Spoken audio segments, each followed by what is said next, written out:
one of the original. What original? The house with the monster. That. Yeah, for sure. I see. I like what you're saying. Something else. Yeah, we would love to do that. We would love to do it. My partner did La Llorona. Yes. So we would love to do it. You know, and the Hispanic audience is maybe our biggest audience. So we would love to do it. So tell me, I heard a little bit about the Black Panther. Tell me what you guys are coming up now. We have a big year next year. We have Wolfman, we have Megan 2, we have Black Phone 2, we have Five Nights at Freddy's, we have 2. Thank you. I'm sorry. No.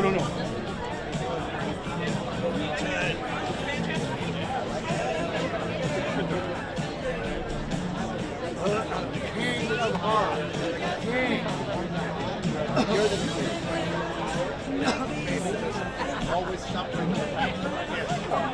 The weather is hot here. Yeah. What is going on? This isn't Halloween weather, is it? No, it's not. What do you like about Halloween Horror Nights? What is it about it that makes you want to come out? Nothing.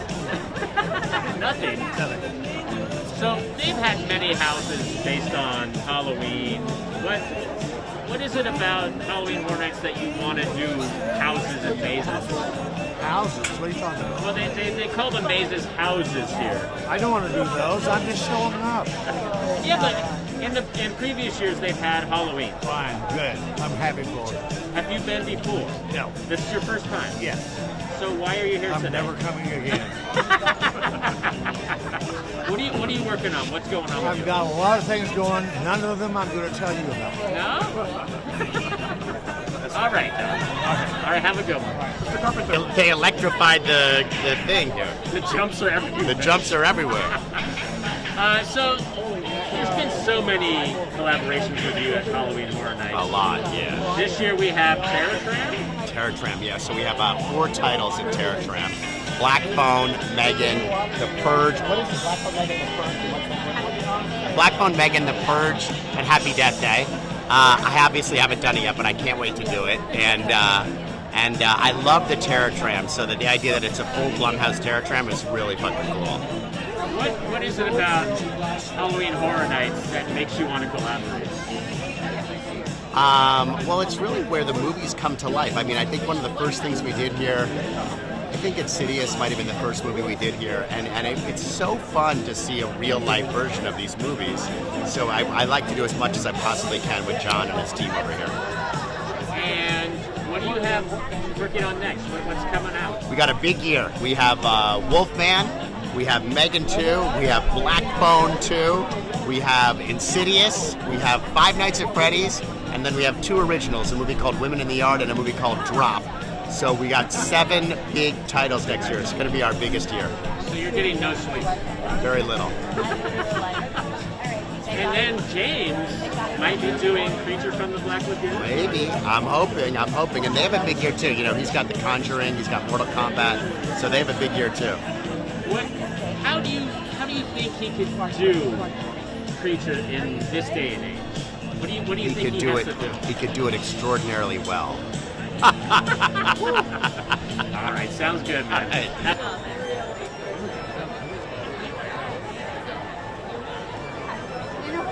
Yes.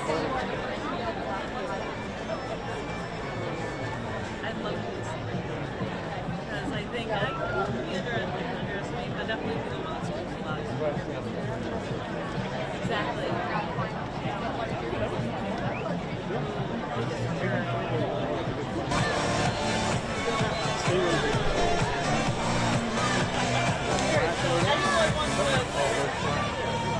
Oh, there's going to be, I mean, that's going to rotate it. Yes, there you go. All right, last question. What is your favorite scary movie of all time? Great choice.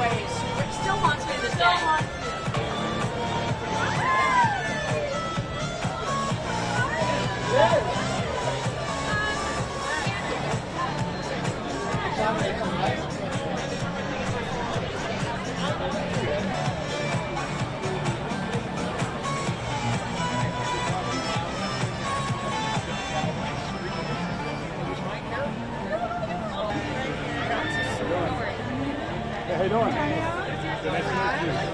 Fun to speak with Universal Monsters. But I did do one all original one at the very beginning. So tell us, what do you do? What are you trying to convey? Tell us about it. Actually, this one is different. This one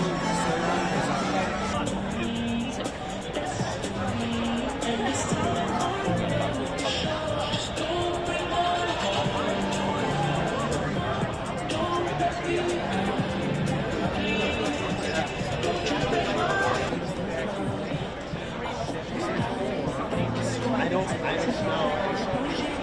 I purposely avoided every my daughter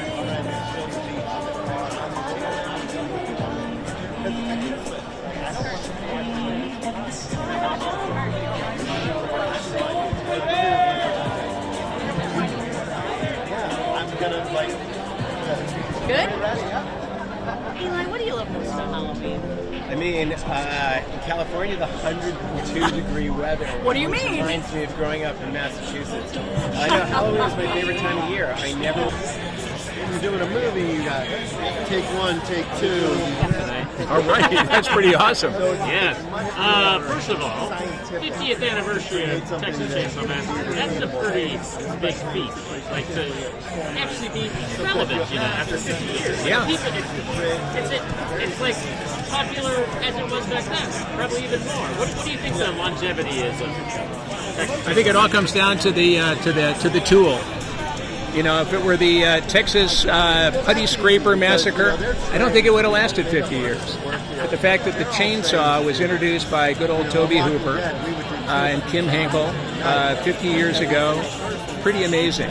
I remember seeing it when I just remember driving around the outskirts of Boston back in '75, and I saw it on just the title on a marquee of a drive-in theater out in North Billerica, Mass. I drove by and I went, Texas Chainsaw Massacre, what the hell is that?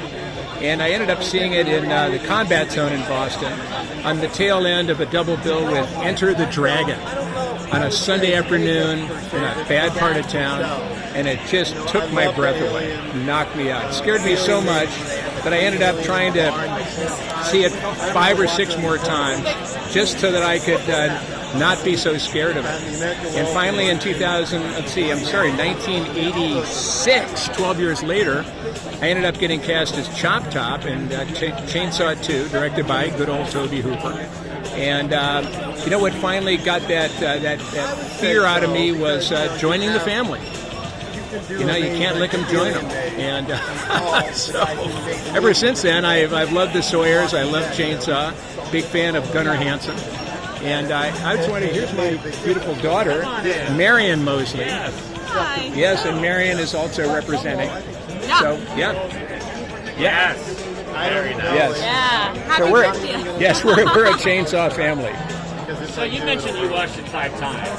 Oh, I probably watched it more than 10. He's made Yeah. me watch it 5 times a day. And that was before VHS, so we had to find the theaters that were showing it. So, yeah. So everybody always wants to know, like, what's your favorite scary movie? But what is one that you watch the most, like that keeps bringing you back? Well, The Brain That Wouldn't Die.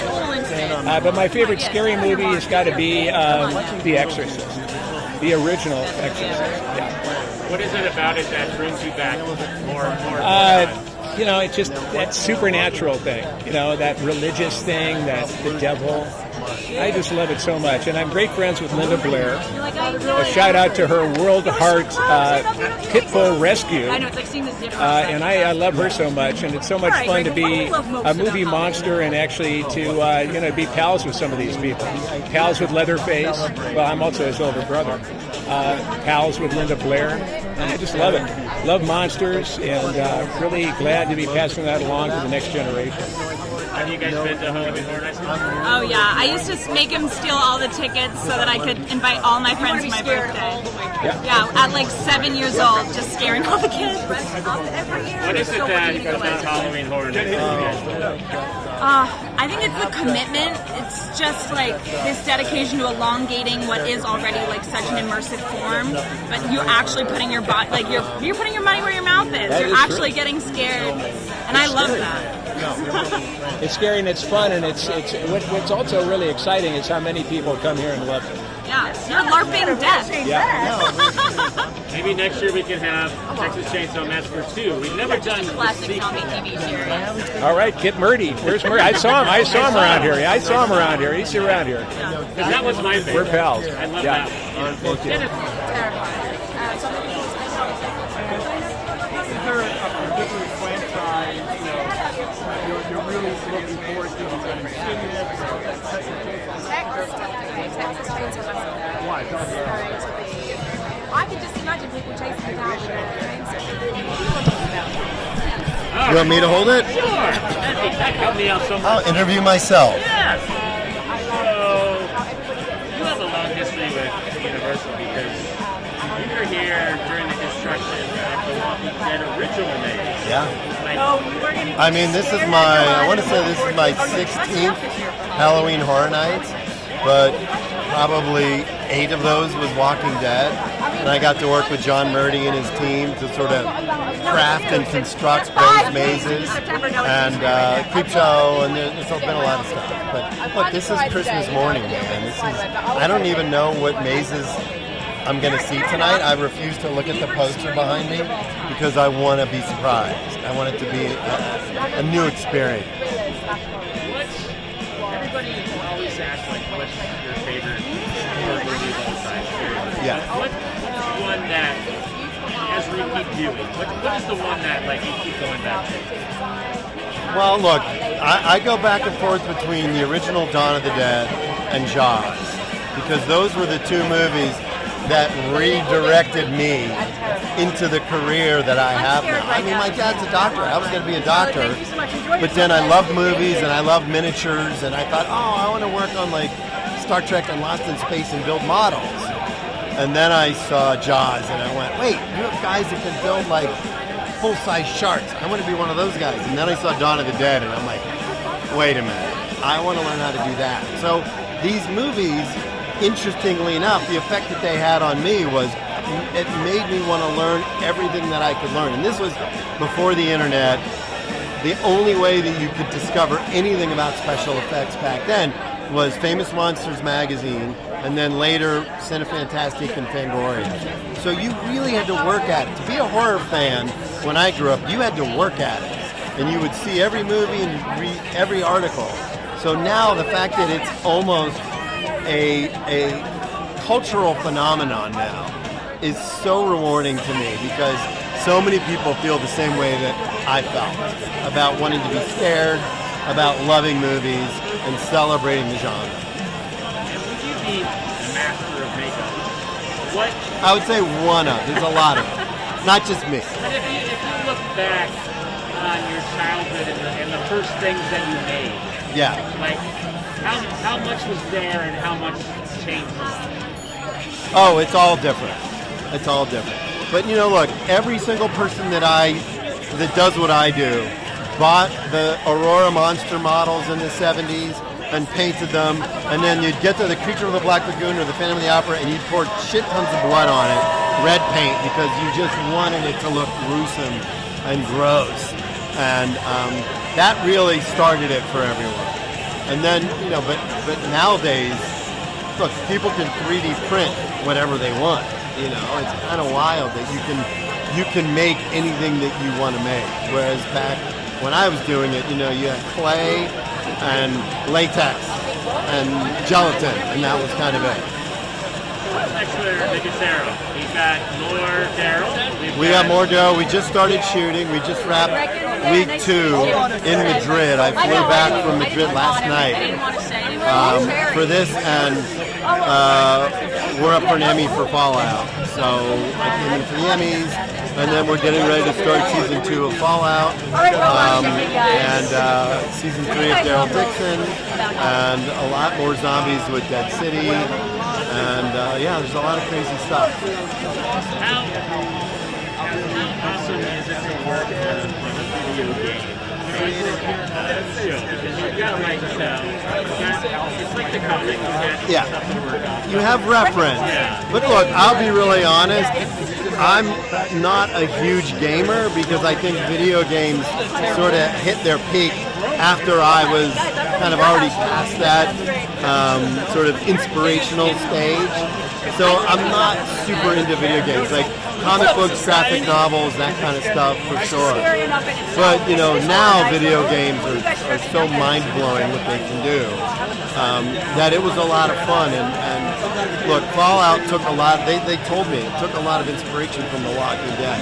So it was really nice to be involved in a project that actually took some of its roots from another project that I was working on. That's good to hear. Yeah. So you've got the second season coming up. What kind of amazing, like, I know you're not going to tell me what you're going to see, but like, what kind of things were you working on? What kind of down the road. We're literally starting pre-production shows. Oh, okay, so there's a lot of time. There's a little bit of time. Plus, I can't tell you. Yeah. And then, of course, favorite Halloween candy. The candy corn. I don't know. It just, you can't find it all year around. You only see it around Halloween time, so it makes it special. It's more of an event to see it. So. Oh man, she's a Nice talking to you, Mo. Thank you guys so much. Now this is scary. This is the legend. I've heard.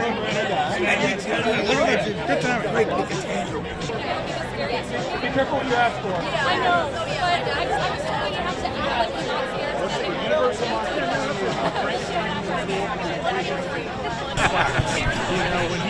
Thank you so much. First of all, what do we get in Thanksgiving maze? Hey man, if people demand the Thanksgiving maze, I'll be happy to do it. You know, every movie I make, I'm thinking about, oh, what's the Horror Nights maze going to be? I was lucky enough to do it with Hostel. I did one called Clowntasm, which was the Terror Tram, and quick TV mazes, so they know that I'm down to do a maze anytime. I'd love to.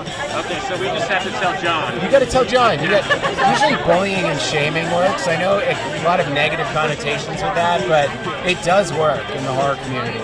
If people get vocal on Twitter at John and say, we demand the Thanksgiving maze, it just might happen.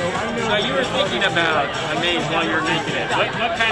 What kind of things in the movie should we see in the maze?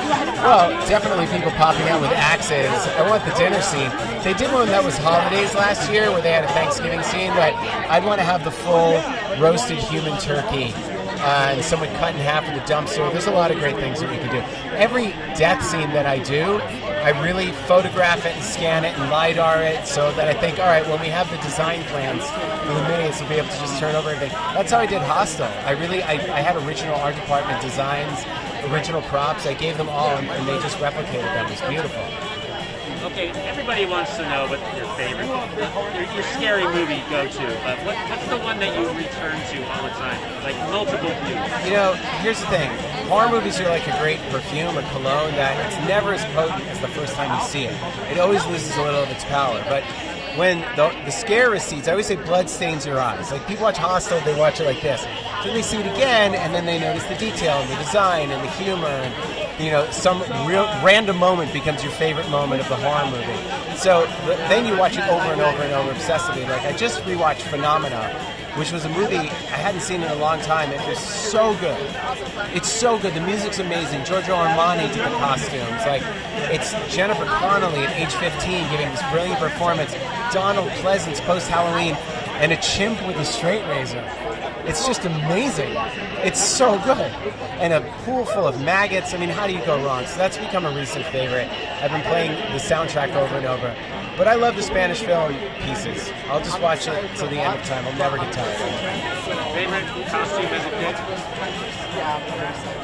Oh God.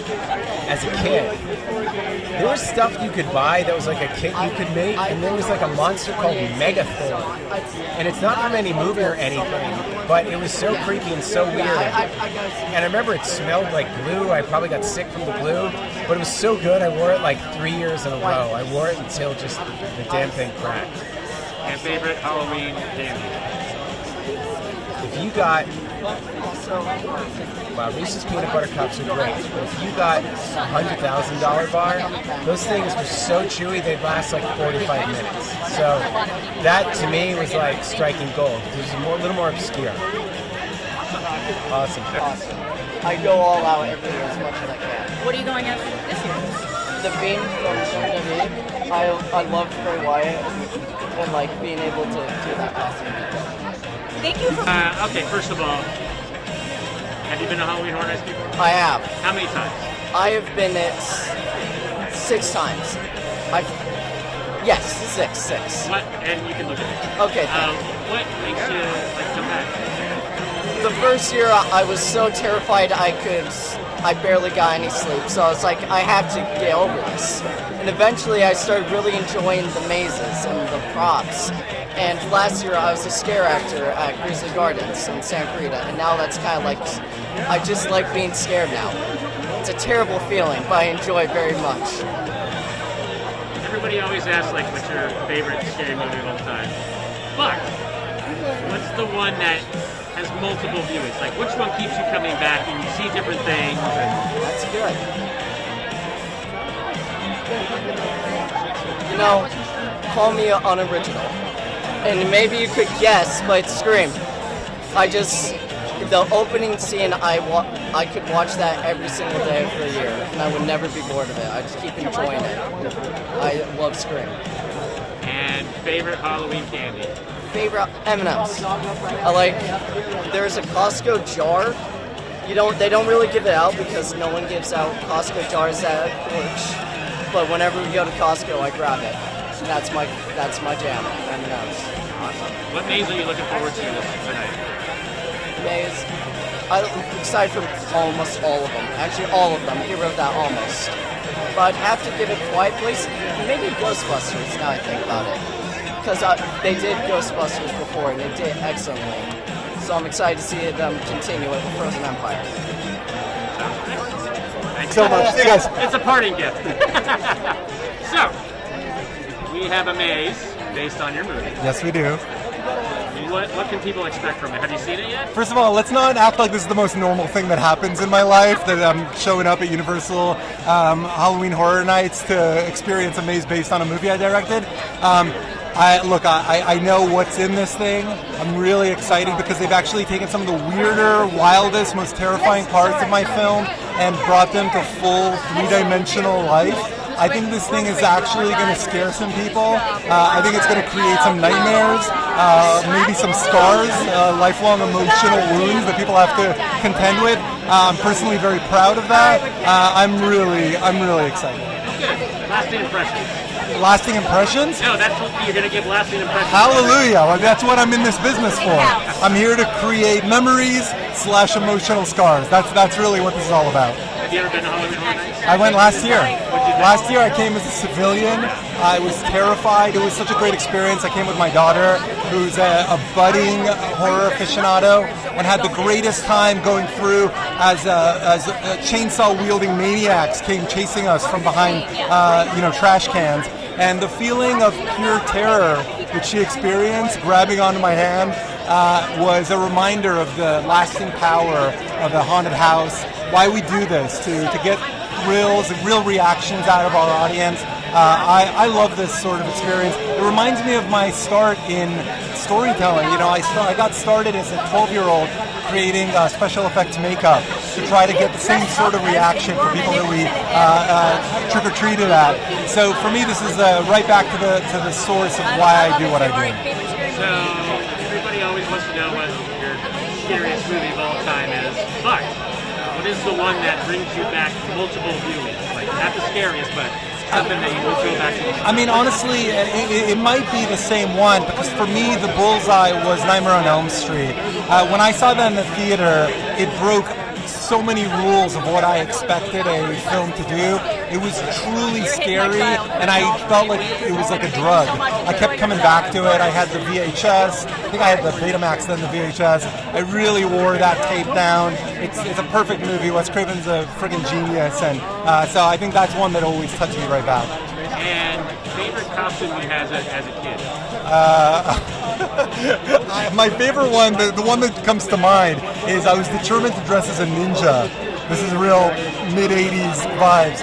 I was determined to dress as a ninja, and my father came back from a business trip to Japan and brought me what I was convinced was a true ninja hat. It was just like some black silk cap that I wore goofily on my head. But I look at those photos, and I don't think I've ever felt more in costume than the year I was a ninja. And favorite Halloween candy? It was always the real deal. So I would look for M&Ms or peanut M&Ms. I was not a hard candy kid. Too many hard candies, not enough chocolate bars when I was growing up. And has a third movie been greenlit? We're working on an animated series right now. We've got lots of plans for Ghostbusters in the future. So if we could do a third movie, like what would you want to see? Like what do you want people to see in a third movie? Oh, I mean, I don't want to spoil it here. We've got big plans for Ghostbusters. We feel like we've really only just started scratching the tip of the iceberg. There are a lot more supernatural forces out there for our heroes to contend with. And you worked on Saturday Night? Oh, yeah. How was that? It looks amazing. I'm so proud of it. So I wrote that film with Jason Reitman, my creative partner, my writing and producing partner. He's going to be here in a little bit. And it's a dream come true. Saturday Night Live was comedy school for me growing up. It taught me how to write. It's how I learned how to program a VCR. And so I'm incredibly proud of that film. There are 80 speaking roles, 24 lead roles, incredible, sparkling performances, and it captures what I hope is the true feeling of trying to go up against the universe and put on a show that no one else wants to see. Awesome. All right, thank you, Bill. Thank you. So you worked on Saturday Night.